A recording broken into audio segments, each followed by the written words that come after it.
Au nom du Père et du Fils et du Saint-Esprit. Amen. Hasard du calendrier, main de la Providence, en tout cas, c'est un fait. L'armistice de la guerre de 14-18 fut signé le 11 novembre par le maréchal Ferdinand Foch, le jour de la Saint-Martin. Le maréchal, polytechnicien, était un grand cartésien qui avait la foi dans la raison humaine. Mais on rapporte les propos de Foch au sujet d'un homme politique que l'on disait appeler à un bel avenir. C'est un sceptique. Il ne croit à rien. Ainsi, il n'arrivera à rien. C'est que si Foch était un homme cartésien, c'était aussi un homme de foi. Comme le dit son conseiller Tardieu, qui devint plus tard président du Conseil, il avait une foi simple, une foi de charbonnier, qui lui donnait une assiette fixe, inébranlable, pour y bâtir, y organiser son existence tout entière. Et le maréchal évoquait souvent Saint-Martin. Saint-Martin, cet officier romain, un officier intelligent, mais d'une profonde piété, officier prévoyant qui emportait toujours avec lui un pieu pour étayer sa tente lorsqu'il arrivait le soir à l'étape. Foi et raison. Foch, le maréchal, confia à un oncle prêtre que toute sa vie, depuis ses années collège, il avait récité tous les jours le chapelet et le Veni Sancte Spiritus. D'ailleurs, à l'âge de 20 ans, il s'était consacré à Marie.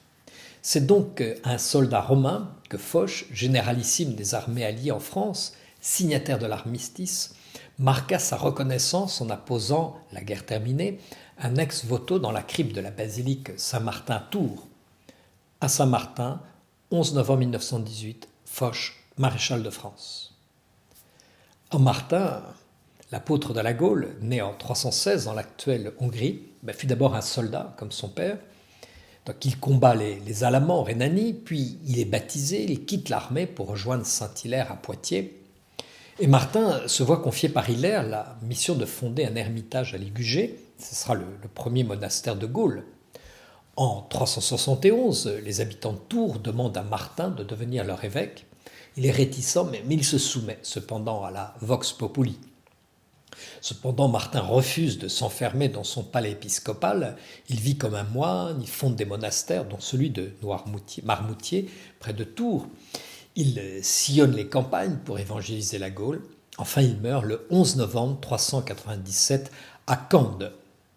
Poitevin et Tourangeau se disputent sa dépouille, mais ces derniers réussissent à la rapatrier par la voie fluviale.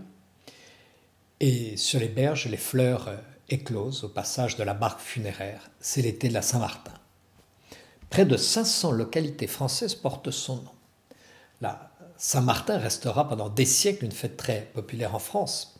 C'était le jour où étaient renouvelés les baux ruraux, où les Falettes fermes se cherchaient un nouveau maître. Voilà, une fête enracinée au plus profond de la terre gauloise. Alors, le maréchal Foch, pendant la guerre de 14-18, on le voyait souvent dans l'église de Senlis, par exemple, au pied de Notre-Dame-des-Victoires. Un aumônier militaire rapporta un entretien qu'il eut avec le maréchal. Laissons la parole au grand militaire. « Je n'ai jamais douté de mon étoile, de la valeur de mes généraux, de la vaillance de mes soldats. Tout de même, il me reste d'avoir mis en Notre-Dame de Lourdes la confiance invincible d'un petit enfant vers sa mère. Je l'ai toujours invoquée aux heures cruciales. Elle m'apporta toujours lumière et décision. » Vous aviez donc, monsieur le maréchal, une dévotion fervente à la Vierge de Lourdes. L'abbé, j'ai dit mon chapelet tous les jours de ma vie, même aux jours de grandes batailles. J'en avais alors plus besoin qu'ailleurs. Je me souviens à peine l'avoir manqué 2 ou 3 fois dans ma vie. Je tenais cette pratique de ma mère qui, plus d'une fois, l'avait récitée à la grotte avec Bernadette. Voilà, le maréchal Foch comprenait la nécessité de la prière. Pendant la guerre, chaque fois qu'il le pouvait, il assistait à la messe, il communiait. À Cassel, où il devait briser la poussée ennemie vers la mer du Nord, mais il faisait régulièrement des visites au Saint-Sacrement et à la Sainte Vierge, si bien que plus tard, il déclara aux habitants de Cassel « C'est votre Église qui a gagné la bataille ». Et il comptait beaucoup sur la prière des petits-enfants. Souvent dans les villages, près du front, il les rassemblait, puis il les conduisait à l'église et leur faisait réciter quelques « Je vous salue Marie ». Mais surtout, en juillet 18, le GQG, le grand quartier général des armées alliées, est installé au château du comte de Zégonzague, à Bonbon, un petit village de Seine-et-Marne.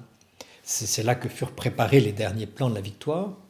Et à quelques centaines de mètres du château, dans l'humble église paroissiale, eh bien le maréchal assistait à la messe. Et au son de la cloche qui appelait les fidèles, il prenait à pied le chemin du sanctuaire et arrivé à l'église, il s'installait au milieu des fidèles, priait avec ferveur en suivant attentivement dans son missel. Et au Sanctus, eh bien, le grand soldat s'agenouillait et restait prosterné jusqu'à la fin de la messe. Et assumant le commandement suprême des armées alliées, lors de la deuxième bataille de la Marne, toujours au village de Bonbon, il consacra le 16 juillet 1918, avec son état-major, il consacra ses armées au Sacré-Cœur de Jésus. Or, à partir de cette date, c'est l'avance générale des armées alliées et le recul des forces allemandes toujours et partout. Petit détail au passage, le GQG, en général les GQG sont copieusement bombardés, eh bien le GQG ne le fut jamais à Bonbon pendant les 4 mois du séjour de Foch. Le chancelier de l'Empire allemand de l'époque, Hertling, déclara en janvier 1919 « Nous nous attendions à des événements graves. Le 16 juillet, les plus optimistes parmi nous avaient compris que tout était perdu. L'histoire du monde s'est jouée en 3 jours. » Et de son côté, le général prussien von Arden écrivit le 9 octobre 1918 dans le Berliner Tageblatt « Le général Foch a remporté des succès si importants, si indiscutables, que nombreux sont ceux qui se demandent quelle est la force mystérieuse qui tire constamment en arrière les armées allemandes. » 15 jours après l'armistice, le maréchal Foch faisait son entrée solennelle à Metz, après avoir, comme il l'écrivit, de tout cœur chanté les louanges du Seigneur dans la cathédrale. Il pria à genoux dans la chapelle de son ancien collège Saint-Clément. Clémenceau, chef du gouvernement, répondit à des ministres antichrétiens qui s'offusquaient de la piété du maréchal « Laissez-le, ne le dérangez pas, cela lui a trop bien réussi jusqu'ici. » Le 30 septembre 1919, venu à Lourdes avec la maréchale, Foch s'agenouilla devant la grotte pour remercier l'Immaculée de la victoire des Françaises. Et on lui dit « Mais vous avez grande confiance en elle. » Ma mère connaissait Bernadette. Elle l'accompagnait à la grotte. C'est d'elle que je tiens ma croyance en Notre-Dame. J'ai dit mon chapelet entier tous les jours de ma vie. Même au jour de grandes batailles, j'en avais encore plus besoin. Maintes fois, je me suis vu pris. Alors je m'accrochais à elle comme un enfant de 2 ans s'accroche à sa mère. Je lui demandais l'inspiration. Elle nous a toujours sauvés.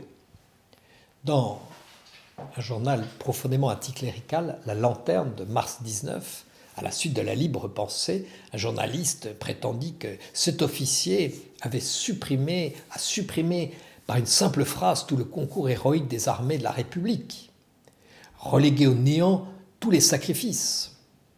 Mais l'ordre du jour de Foch avait rendu publiquement hommage aux armées françaises et alliées, officiers, sous-officiers, soldats des armées alliées. Après avoir résolument arrêté l'ennemi, vous l'avez poursuivi pendant des mois avec une énergie inlassable, attaqué sans répit. Vous avez gagné la plus grande victoire de l'histoire. Soyez fiers. Cependant, le président de la République, Poincaré, tint à déclarer dans l'oraison funèbre de Foch il avait cette force de se considérer comme faible devant l'éternité et de pouvoir attribuer à la générosité divine les mérites dont on lui faisait gloire. Voilà, Foch croyait l'efficacité de la prière. Aussi, on peut dire que sa victoire, autant que le fruit de son génie, et le courage des soldats, fut celui de son âme, de sa prière. Et ces victoires, c'est toujours à l'Immaculée, à la Sainte Vierge qui les attribua, la gloire, les honneurs qu'il reçut comme vainqueur, il renvoya tout à sa bonne mère du ciel. Terminons. Eh bien, nous autres, prenons-en de la graine, comme on dit. Nous ne sommes pas maréchal, mais on a tous un travail. Et Dieu désire que ce travail nous sanctifie, qu'il sanctifie le monde, qu'il instaure à sa manière le royaume de Dieu. Alors, allons-nous négliger notre prière? Allons-nous négliger notre dévotion à la Sainte Vierge Marie? Amen.